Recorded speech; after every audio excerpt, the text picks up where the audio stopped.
जय हिंद दोस्तों, आप सभी का स्वागत है सौरभ सिविल एकेडमी पे पत्र लेखन श्रृंखला की क्लास में। हमने पत्र लेखन श्रृंखला में सरकारी पत्र, अर्ध सरकारी पत्र, परिपत्र, विज्ञप्ति, ज्ञाप और कार्यालय आदेश, इतने पत्र हमने कंप्लीट कर चुके हैं।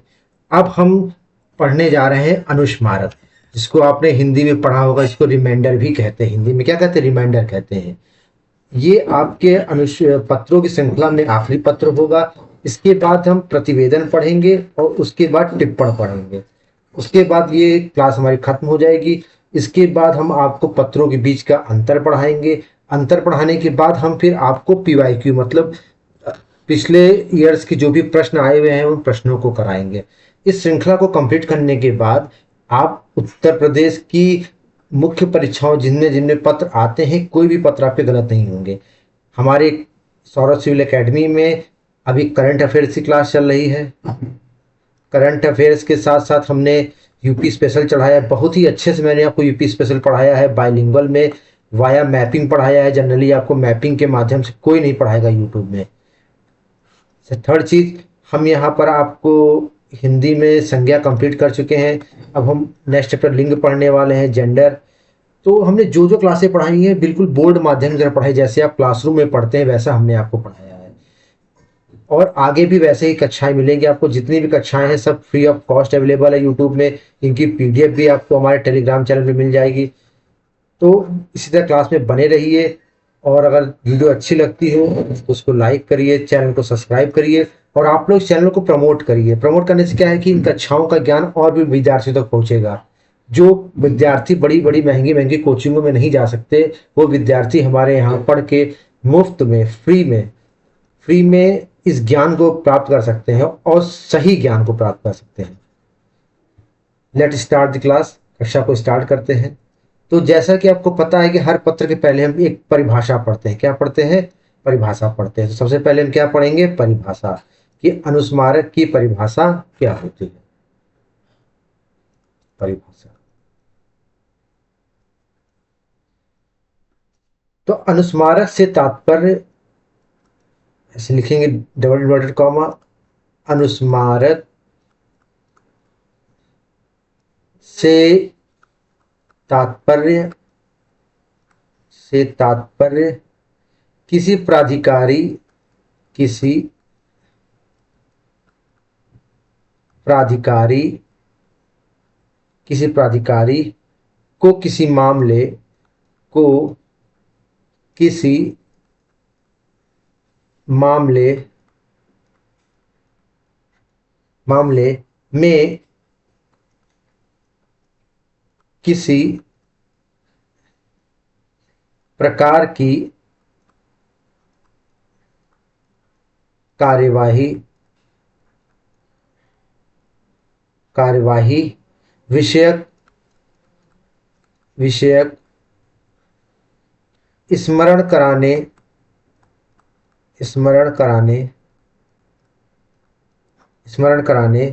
से संबंधित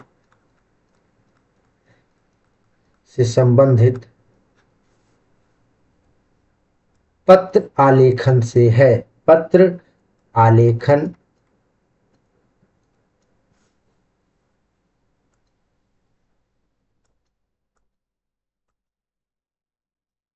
पत्र आलेखन से है। मतलब आपका क्या हुआ कि अनुस्मारक क्या है? अनुस्मारक एक तरह का पत्र है। कैसा पत्र है कि किसी प्राधिकारी मतलब कोई जिम्मेदार व्यक्ति उस विषय से संबंधित जिम्मेदार व्यक्ति को किसी मामले में, मतलब कोई भी मामला हो, कोई भी विषय हो, उसमें उसकी कार्रवाई किए जाने के स्मरण कराने के लिए। मतलब जैसे सपोज मान लीजिए कि एक अधिकारी है या प्राधिकारी है, उसको कोई पत्र गया हुआ हो, अब उस पत्र पर कार्रवाई ना हुई हो। सपोज मान लीजिए कि एक दिनांक दी गई हो कि आप जो है मान लीजिए कि 11 जून तक एक काम कर लेंगे। अब 11 जून बीत जाने के बाद भी उस प्राधिकारी मतलब उस ऑथराइज व्यक्ति ने वो काम नहीं किया, तो अब 11 जून बीत जाने के बाद क्या है, उसको अनुस्मारक जाएगा, रिमाइंडर जाएगा कि जो आपको वर्क मिला था उससे आपको ध्यान कराएगा कि ये जो वर्क है इसको करके भेजिए, इसको करके भेजिए। मतलब क्या हुआ कि किसी प्राधिकारी को किसी मामले में किसी प्रकार की कार्रवाई विषय, मतलब जो कार्रवाई उसको करनी हो, कार्रवाई विषय स्मरण कराने से संबंधित, मतलब उसका स्मरण कराने के लिए जो पत्र लिखा जाता है उसको हम क्या कहते हैं, अनुस्मारक कहते हैं। मतलब किसी कार्य का अनुस्मरण कराने के लिए जो पत्र लिखा जाता है उसको हम क्या कहते हैं, अनुस्मारक कहते हैं। हमने अच्छे समझा अनुस्मारक किसको कहते हैं, मतलब एक तरह का रिमाइंडर है। और जनरली ये 3 जारी किए जाते हैं, पहला, दूसरा और तीसरा। और उसके बाद आपके ऊपर दंडात्मक या अनुशासनात्मक या डिसिप्लिनरी एक्शन हो जाता है। इसके ऊपर आपके ऊपर विभागीय कार्रवाई जो भी होनी होती है वो आपके ऊपर हो जाएगी। जनरली 3 के अंदर काम चल भी जाता है। विशेषताएं क्या है, आपको पता है कि हम शुरुआत कहाँ से करते हैं, उद्गम से। किसी भी चीज के उद्गम हम शुरू से पढ़ते आ रहे हैं। हमारा फॉर्मेट देखिए एक जैसा है, किसी भी पत्र का मैंने आपको फॉर्मेट एक जैसा पढ़ाया है। तो उसी प्राधिकारी उसी प्राधिकारी ऑब्लिक अधिकारी प्राधिकारी अधिकारी उसी प्राधिकारी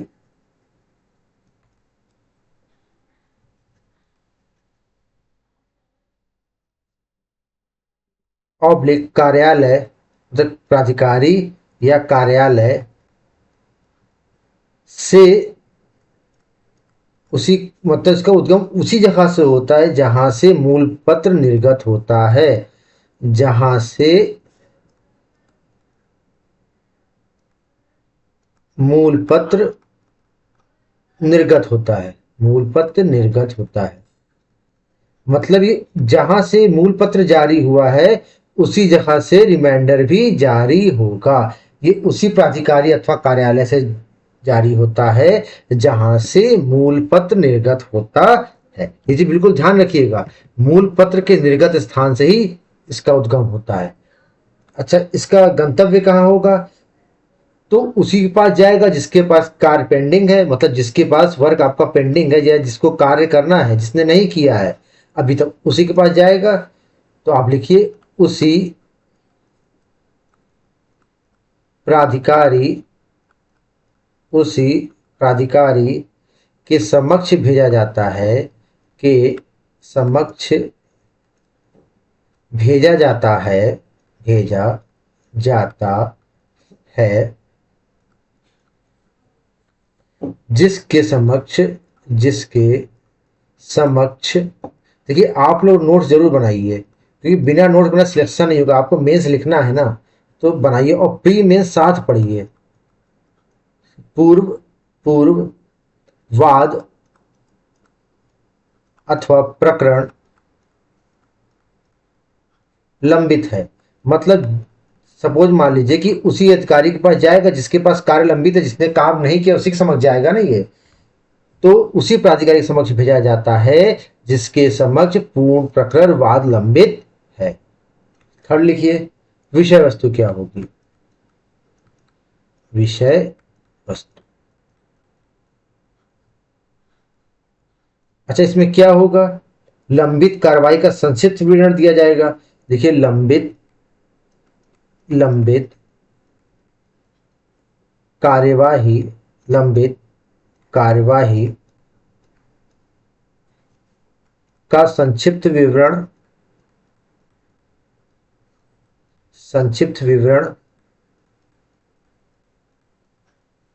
देते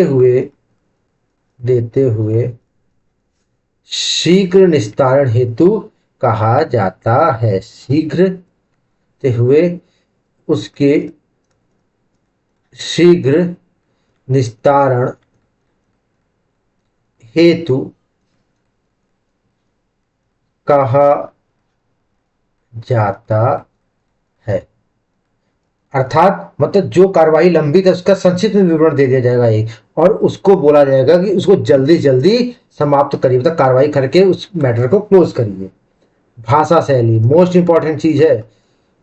अच्छा, आप सोच रहे हो ना कि मैंने आपको अनुस्मारक क्यों आखिरी में बताया, क्योंकि मैं इसमें तीनों पत्र आते हैं। ये सरकारी रूप में भी जारी होता है, अर्ध सरकारी रूप में भी जारी होता है, और ये ज्ञाप के रूप में भी जारी होता है। इसलिए मैंने आपको तीनों पत्र पढ़ाने के बाद ही अनुस्मारक पढ़ाया है। ये इतना सीक्वेंस आपको कहीं पढ़ता हुए नहीं मिलेगा जितने सीक्वेंस मैं आपको पढ़ा रहा हूं।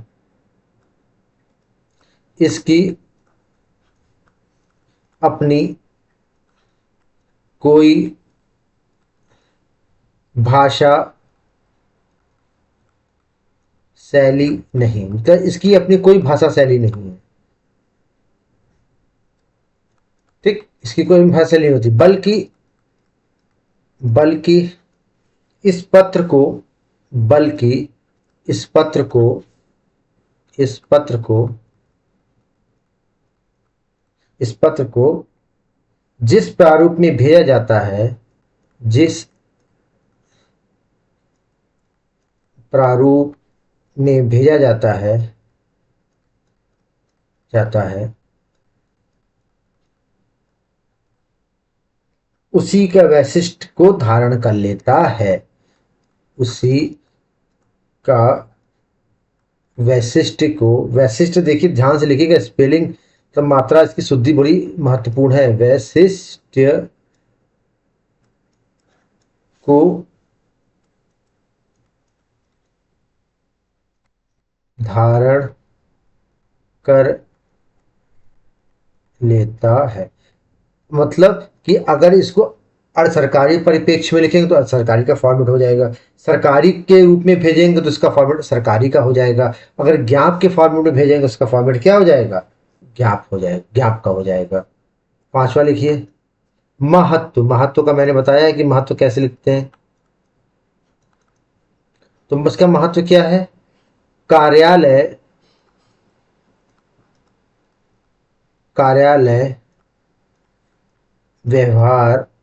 कार्यालय व्यवहार में लंबित मामलों के निपटान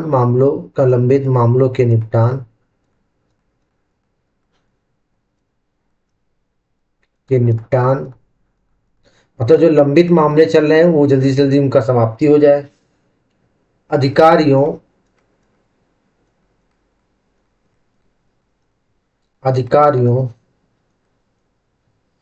के एक दूसरे के प्रति सहयोग की दृष्टि से बेहद महत्वपूर्ण, सहयोग की दृष्टि से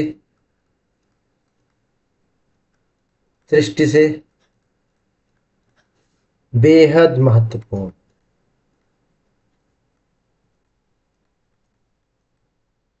मतलब कि एक तो लंबित मामले इससे क्या होते हैं, खत्म हो जाते हैं। ठीक, और साथ ही जब अधिकारी एक दूसरे को काम के लिए कहेंगे तो उनमें सहयोग भी तो आपस में बढ़ेगा। भाई हम कोई मामला निपटा दूसरे का सहयोग करेंगे, क्योंकि बॉस के ऊपर भी बॉस है, तो बॉस के ऊपर भी तो प्रेशर है, तो जल्दी जल्दी अगर काम करेंगे तो एक दूसरे का सहयोग भी तो बढ़ेगा। चलिए 6 लिखते हैं। नेक्स्ट, अन्य।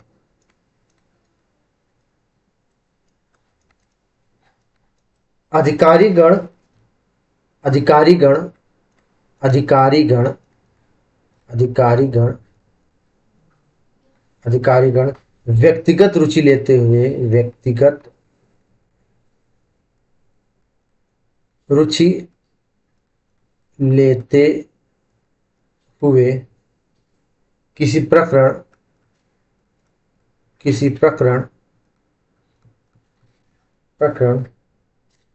के लंबित रहने की दशा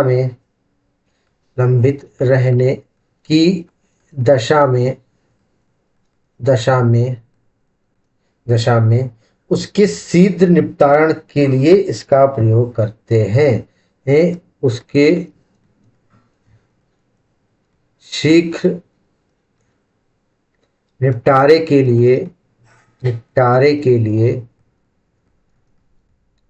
लिए इस पत्र का प्रयोग करते हैं। इस पत्र का प्रयोग करते हैं। चलिए फिर से पूरा समझते हैं हम कैसे कैसे इस पत्र को हम लिख रहे हैं। ठीक, चलिए पहले क्या करें, विशेषताएं क्या है। उद्गम उसी प्राधिकारी या कार्यालय से जहां से मूल पत्र निर्गत हुआ है, मतलब इसका निर्गत स्थान वही होगा जो मूल पत्र का स्थान है। क्यों? क्योंकि मान लीजिए पहले किसी कार्रवाई के लिए हमने बोला था, अब वो कार्य उसने नहीं किया तो हम ही उसको रिमाइंडर दिलाएंगे ना। आपसे जिसने पैसे लिया होगा आप ही उसको रिमाइंडर दिलाएंगे ना कि पैसा दे दो। वैसे ही क्या है कि आपने पत्र भेजा था पहले कार्य के लिए, कार्य उसने नहीं किया तो वही प्राधिकारी वही कार्यालय इसको क्या करेगा, रिमाइंडर भेजेगा। ठीक, गंतव्य उसी प्राधिकारी के समक्ष भेजा जाता है जिसके समक्ष वाद प्रकरण लंबित हो, मतलब उसी के पास जाएगा ना जिसके पास लंबित, जो कार्य नहीं कर रहा है, जो फाइल रोके हुए है, उसी के पास जाएगा ना कि ये मामला निपटाइए जल्दी से। ठीक, तो उसी के बाद गंतव्य क्या होगा, उसी प्राधिकारी के समक्ष जाता है जिसके समक्ष वाद लंबित है। विषय वस्तु क्या होती है कि कार्रवाई का संक्षिप्त विवरण दिया जाएगा और शीघ्र निस्तारण हेतु कहा जाएगा, मतलब जो भी विषय वस्तु है उसको बताया जाएगा कि देखिए यही काम था जो आपको करना था, अब जल्दी जल्दी इसका क्या करिए, निस्तारण करिए। क्या करिए, निस्तारण करिए। भाषा शैली क्या होगी, देखिए कोई इसकी अपनी भाषा शैली नहीं है। अगर आप सरकारी भेजेंगे तो सरकारी बन जाएगा ये, अगर आप अर्ध सरकारी भेजेंगे तो अर्ध सरकारी बन जाएगा, उसी का प्रारूप और भाषा शैली हो जाएगी। अगर आप ज्ञाप के रूप में भेजेंगे तो ज्ञाप की भाषा शैली और उसका ही वैशिष्ट मतलब ड्राफ्ट हो जाएगा, फॉर्मेट हो जाएगा। महत्व क्या है कि लंबित मामलों के निपटान और अधिकारियों के एक दूसरे से सहयोग की दृष्टि से बेहद महत्व, मतलब अधिकारी जब एक दूसरे को काम के लिए याद दिलाएंगे, काम तेजी से होगा तो सहयोग भी बढ़ेगा, और जो लंबित मामले हैं वो क्या होंगे, निपटेंगे। इसी वजह से इसका प्रयोग करते हैं। अन्य क्या लिख सकते हैं कि अधिकारीगण व्यक्तिगत रुचि लेते हुए किसी प्रकरण के लंबित रहने की दशा में शीघ्र निपटारे के लिए इसका प्रयोग करते हैं, मतलब कोई प्रकरण जो है या कोई भी कार्य जो है शीघ्र निपट जाए, शीघ्र वो खत्म हो जाए, तो अधिकारीगण इसमें व्यक्तिगत रुचि लेते हुए उस कार्य को करते हैं। तो ये आपका क्या हो गया, अनुस्मारक, जिसको हम क्या कहते हैं, रिमाइंडर कहते हैं। तो अनुस्मारक की परिभाषा पढ़ ली, इसकी विशेषताएं पढ़ ली। अब आपको पता है नेक्स्ट हम क्या पढ़ते हैं, नेक्स्ट हम पढ़ते हैं इसका प्रारूप। तो इसका तीन, देखिए आपने मैंने क्या बताया कि कोई इसकी खुद की भाषा शैली नहीं है, मतलब ये सरकारी भी होगा अर्ध सरकारी भी होगा और ज्ञाप के रूप में भी जारी होगा। तो पहले इसका प्रारूप बनाइए, अनुस्मारक अर्धशासकीय। अनुस्मारक देखिए इतने डिटेल से इतने अच्छे से कहीं भी आपको यूट्यूब में तो नहीं मिलेगा। अनुस्मारक अर्धशासकीय, अनुस्मारक अर्धशासकीय।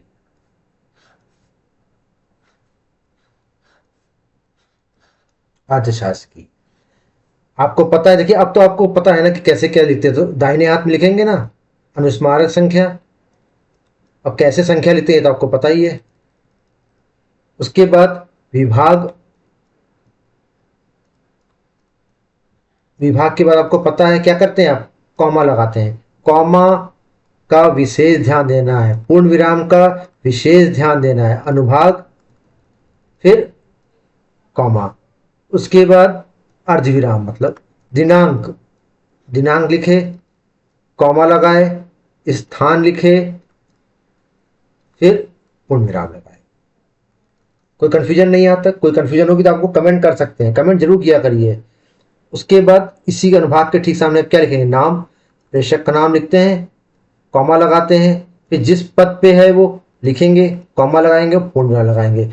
इसके बाद यहाँ पे एक सर्किल बनाते हैं, वृत्त बनाते हैं, क्या लिखते हैं, मुहर लिखते हैं। इतना तक इसका ऊपर का भाग होता है, ये आप अच्छे से देखिए, जान गए, शासकीय पत्र लिखे तो जान गए हैं आप। अब क्या लिखेंगे, आपको पता है विषय लिखेंगे। अब क्या लिखेंगे, विषय लिखेंगे। विषय क्या होगा कि संबंध में, के संबंध में अनुस्मारक पत्र, के संबंध में अनुस्मारक पत्र, अनुस्मारक पत्र जारी करते हुए लिखेंगे। आपको पता है कि ये क्या है, अर्ध सरकारी पत्र, तो यहां क्या लिखेंगे, प्रिय श्री महोदय। सेम फॉर्मेट, देखिए कोई भी अंतर नहीं है फॉर्मेट में। जहां अंतर होगा आपको मैं बता दूंगा। देखिए यहाँ पूर्ण विराम, यहाँ पूर्ण विराम, यहाँ कॉमा, यहाँ प्रिय श्री महोदय के बाद कॉमा। अब आपको पता है कि जब प्रिय श्री महोदय लिखते हैं तो आप यहीं से स्टार्ट करते हैं, तो लिखेंगे उपरयुक्त विषय में, उपर युक्त, आपको पता युक्त ऐसे लिखते हैं, आपको बता रखा हूं मैं।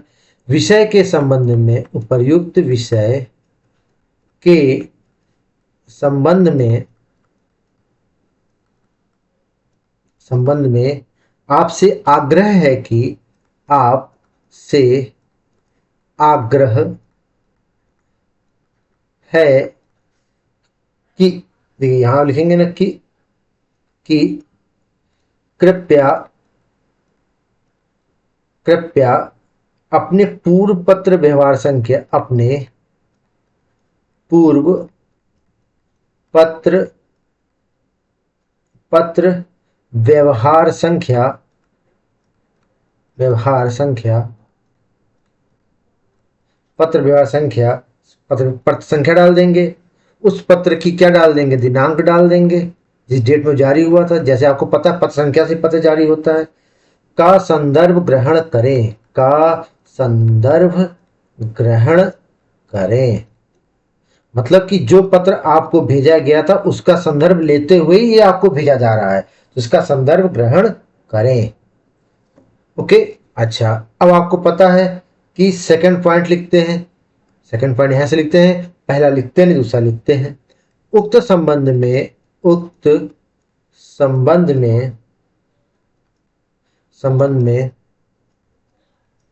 आपसे निवेदन है कि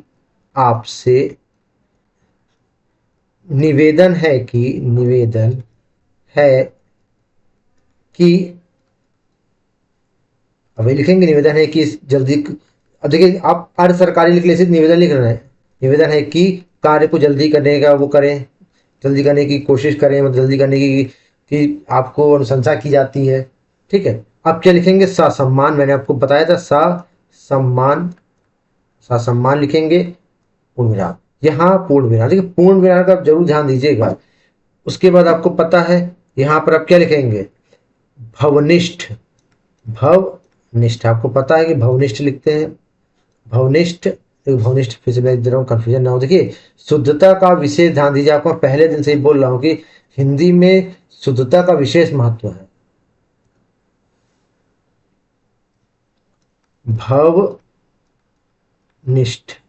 भवनिष्ठ हस्ताक्षर करने के बाद नाम के बाद पता ही है पूर्ण विराम। इसके बाद इसी के सामने भवनिष्ठ के सामने क्या लिखते हैं आप, संलग्न लिखते हैं।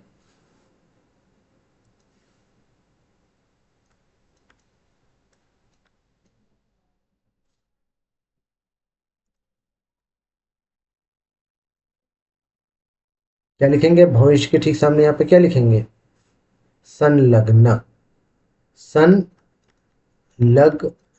अटैचमेंट, एक है तो एक, दो है तो दो, लिखेंगे यहाँ पे पूर्ण विराम। देखिए पूर्ण विराम का विशेष ध्यान दीजिएगा, मैं आपको बार बार इस चीज पे आगाह कर रहा हूँ, वरना इस पे नंबर कट जाते हैं पूर्ण विराम अर्ध विराम पे। इसके बाद आपको पता है श्री जो व्यक्ति है,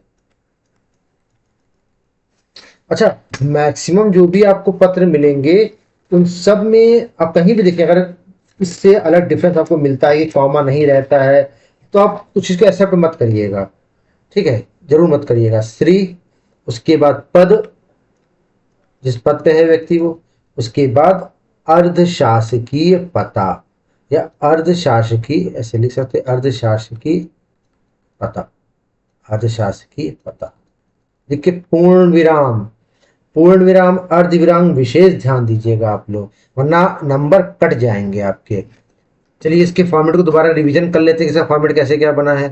तो आप जो दिमाग में बैठा के रहिएगा कि हमको अर्ध विराम पूर्ण विराम में विशेष ध्यान देना है। हमने परिभाषा देख ली, फॉर्मेट देखिए, अनुस्मारक अर्धशासकीय, ये कौन सा फॉर्मेट पढ़ रहे हैं, अर्धशासकीय। अनुस्मारक संख्या, विभाग कॉमा अनुभाग कॉमा दिनांक कॉमा स्थान पूर्ण विराम, नाम कॉमा पद कॉमा, फिर मोहर लगा के बीच में मोहर लिखेंगे आप। फिर विषय के संबंध में अनुस्मारक पत्र पूर्ण विराम, प्रिय श्री महोदय, फिर उपर्युक्त विषय के संबंध में आपसे आग्रह है कि अपने पूर्व पत्र व्यवहार संख्या, पत्र संख्या, दिनांक का संदर्भ ग्रहण करें। उक्त संबंध में आपसे निवेदन है कि कार्य को शीघ्र करने के निस्तारण की कृपा करें। ठीक, तो जल्दी जल्दी इसका क्या निस्तारण करें। देखिए आप पत्र क्यों लिख रहे हैं, निस्तारण के लिख रहे हैं ना। ठीक है, ससम्मान, फिर भवनिष्ठ, हस्ताक्षर, फिर नाम के पूर्ण विराम, यहाँ पर पूर्ण विराम, यहाँ पर पूर्ण विराम, ठीक है। ये चीज़ का विशेष ध्यान है। ऐसा मैंने यहाँ बोले शीघ्र निस्तारण करें लिखेंगे, कृपा करें नहीं लिखेंगे, क्योंकि जब भी आप काम सरकारी करा रहे हैं, अपना व्यक्तिगत काम तो नहीं करा रहे हैं ना, तो इसलिए कृपा करें शब्द नहीं लिखेंगे। जो मैंने भी बोल दिया है वो निकल गया है बाई चांस, पर कृपा करें कभी नहीं लिखेंगे आप।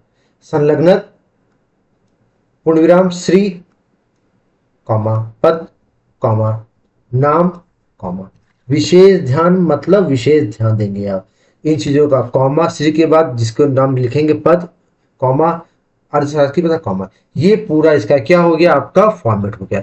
इसी फॉर्मेट में आपका अनुस्मारक जो है अर्थशास्त्री वाला लिखा जाएगा, ठीक। अब हम अनुस्मारक के एक उदाहरण को देखते हैं, ठीक है। अनुस्मारक अर्थशास्त्री, ये क्या है, अनुस्मारक का अर्थशास्त्री। देखिए अनुस्मारक संख्या वित्त मंत्रालय भारत सरकार, लेखा अनुभाग 2, उसके बाद नई दिल्ली जून पूर्णविराम। विशेष ध्यान काखगा कॉमा सचिव कॉमा विषय विभिन्न योजना हेतु वर्ष 2025 में किए गए मदों, जैसे कि मोहर ध्यान रखिएगा के संबंध में आवंटन तथा उसके सापेक्षिक किए गए व्यय विवरण की फाइल उपलब्ध करने संबंध में अनुस्मारक पत्र, मतलब इनको फाइल उपलब्ध कराने को बोला गया होगा, इन्होंने उपलब्ध नहीं कराया होगा, तो उसी संबंध में इनको क्या दिया जा रहा है, एक रिमाइंडर दिया जा रहा है। देखिए उत्कृष्ट विषय के संप्रेषी श्री महोदय कॉमा, कॉमा का विशेष ध्यान देखिए मैं आपको बता रहा हूं, आप दीजिएगा जरूर।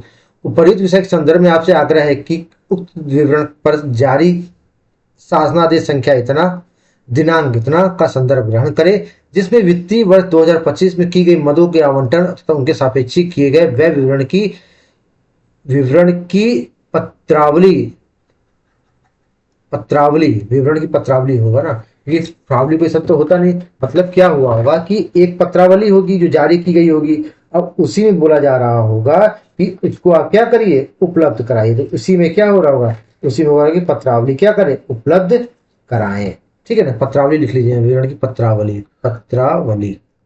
इसीलिए मैं बोलता था कि पीडीएफ में भेजता हूं, लेकिन मैं क्लास में इसलिए पढ़ाता हूं ताकि आप पीडीएफ जीबी ना बने। अगर आप पीडीएफ जीबी बनते हैं तो उसी दिन लिख लीजिए, आप सिलेक्शन से नहीं जा रहे हैं, क्योंकि सिलेक्शन बहुत आगे बढ़ चुका है। आप एडिटोरियल पढ़िए, संपादकीय पढ़िए, उससे आप पत्र लिखना सीखेंगे, आप उससे निबंध लिखना सीखेंगे। अभी मैं आपको निबंध लिखना श्रृंखला चालू करने वाला, आप देखिएगा कि ऐसा निबंध आप श्रृंखला आपने जल्दी कहीं की नहीं होगा, पूरे यूट्यूब छान मारिएगा, उसके बाद आप देखिएगा, चाहे ऐसी पत्र लेखन श्रृंखला जल्दी कोई नहीं कराएगी। पत्रावली प्रत्येक विभागवार उपलब्ध कराए जाने में अनुरोध किया था। उक्त उपलब्धि से आपसे उक्त उपलब्ध में उपलब्ध लिखिए, उपलब्धि नहीं उपलब्ध होगा, उपलब्ध में आपसे अपेक्षित है कि वांछित विवरण यथाशीघ्र उपलब्ध कराने का कष्ट करें, जिससे उक्त पत्रावली विषयक कार्रवाई समयांतर्गत संपन्न कराई जा सके। मतलब कि जल्दी जल्दी उपलब्ध कराएं ताकि जो समय के रहते कार्रवाई हो सके सम्मान सहित। आपको बताया संलग्न पत्रांक संख्या पूर्ण विराम, देखिए वहां मैंने पत्रांक पे लगाया है कि नहीं लगाया, तो लगा लीजिए, पत्रांक में पूर्ण विराम लगेगा, ठीक है ना। बिना उसके पूर्ण विराम के काम नहीं चलेगा। देखिए मैं देख लेता हूँ कि यहाँ पे पूर्ण विराम था कि हाँ, देखिए संलग्न पूर्ण विराम है, यहाँ पे पूर्ण विराम अवश्य लगाइएगा, बिना पूर्ण विराम के काम नहीं चलेगा, ठीक है। जहाँ छूट गया होगा उसको आप देखिएगा, वहाँ पूर्ण विराम अवश्य लगाइएगा। तो पत्रांक पूर्ण विराम, फिर भवनिष्ठ सिग्नेचर, मैंने आपको बार सिग्नेचर ऐसे ही करने हैं आपको, कखगा पूर्ण विराम। उसके बाद श्री आबासा कॉमा राष्ट्र वित्त सचिव कॉमा यूपी सरकार कॉमा लखनऊ कॉमा। तो ये हमने अनुस्मारक का शासकीय प्रारूप कंप्लीट किया। अभी 2 प्रारूप बचे हैं, एक आपका बचा है सरकारी प्रारूप, एक आपका बचा है ज्ञाप। इन दोनों कंप्लीट करने के बाद हमारा जो है यह अनुस्मारक का टॉपिक कंप्लीट हो जाएगा। तो नेक्स्ट हम मिलेंगे अनुस्मारक के सरकारी और ज्ञाप पे, नेक्स्ट लेक्चर में वो कंप्लीट करेंगे। और अगर आपको वीडियो अच्छी लग रही है, आपको लग रहा है इससे कुछ अलग गेन कर रहे हैं, और जितना आप कोचिंग क्लासेस से गेन करते हैं अच्छी खासी फीस देके, उतना आप फ्री ऑफ कॉस्ट बिल्कुल ऑथेंटिक चीज गेन कर रहे हैं, तो अगर ऐसा आपको लग रहा है तो वीडियो को लाइक करिए, चैनल को सब्सक्राइब करिए और हमारे साथ ऐसे ही जुड़े रहिए। हम करंट अफेयर्स आपको बताइए, जैसे मैंने करंट अफेयर्स हमारे चैनल में पर डे चल रहे हैं, बाइलिंगुअल चल रहे हैं, 30 MCQ पर डे कराए जाते हैं, वो भी बाइलिंगुअल होते हैं, plus assertion reason, one liner question और स्टेटमेंट वाइज क्वेश्चन, मतलब इतना सब चीजें आपको यहाँ पे सौरभ सिविल अकेडमी मिल रही है। हिंदी में मैं आपको संज्ञा कंप्लीट करा चुका हूँ, संज्ञा के बाद मैं आपको लिंक पढ़ाऊंगा, लिंक के बाद मैं यूपी स्पेशल आपको पढ़ा ही रहा हूँ वाया मैपिंग। ठीक है, तो इसलिए इसी के साथ इस वाणी को विराम देते हैं, मिलते हैं नेक्स्ट लेक्चर में, तब तक के जय हिंद जय भारत।